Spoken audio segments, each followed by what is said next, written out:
I remember some years ago. Not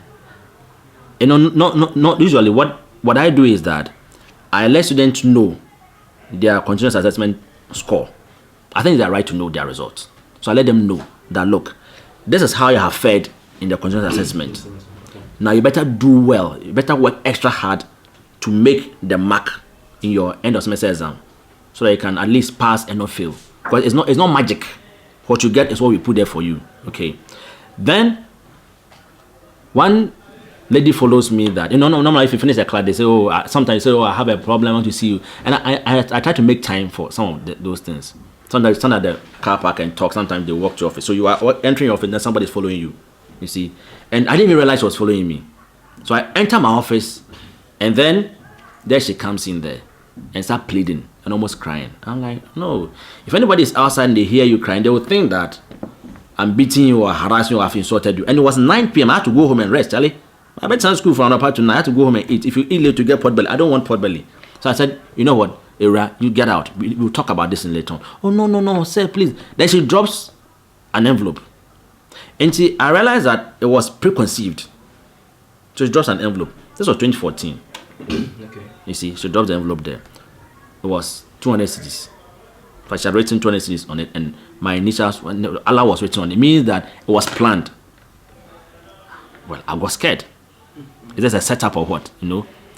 Then she started talking to you about, you were a nice man. I could even, give you my body. Well, I can't give you my body, but like, all that she was saying, she was telling that if you wanted her in addition to the money, you would. And I couldn't sell myself for that cheap.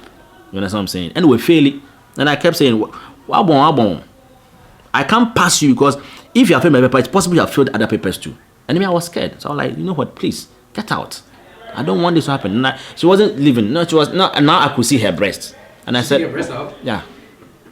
It was 9 p.m. I was waiting I had packed my laptop. I was waiting to leave the office. And I said, you know what? If I drag you and there's even a single bruise or a change of your color, you can make a case against me that I've tried physically harassing or something. So I don't want to touch you. You get out. Unfortunately for me, there was no intercom to call security to come and try out. So there I was. Then, surprisingly, my superior, my HOD, wasn't gone yet. And we said, the office was partitioned, so he was in his inner office there. Did you know that he was around? No, he could hear. It just partitioned, so he could hear. No, but did you know that? I didn't know. The lights were off. So I thought he had left and gone home. It was a Friday. I didn't know he was there. So he came there, and then, luckily for me, I should say maybe it was the grace of God. So he had listened to all that was going on. And then 2 other students had followed us, and they were standing behind my door. You see that kind of thing? So imagine. So and then they came in and then said, but why are you doing this to Allah? The way Allah is, why you want to bring him down or something, that kind of thing. Then they dragged her out, and then I went, picked my car, and I went home. Luckily, the next day or Saturday, I didn't come here. Sunday, I didn't come to the office. The Monday, I had recovered and I came. But I kept quiet about it. And I told her that, look, are you going to do this to every lecturer who has failed you? Because it's obvious you are going to fail all the papers. So everybody is going to have you. And then what happened? So I thought she was sick. And I thought she was sick, that she was bold to come to me. So what if I had done it and failed her? It's possible. So for me, I thought she should be spoken. So I told my boss, I know what, when in Casa, I don't want. And the moment you report a student, the perception is that, and somebody with a genuine case may not be able to approach you again. And you may have a lot of opportunity to even help somebody who genuinely may need your help. So I just left it like that. For me, it wasn't a big deal. I succeeded. Not a big deal. Baby fire. I bought 6.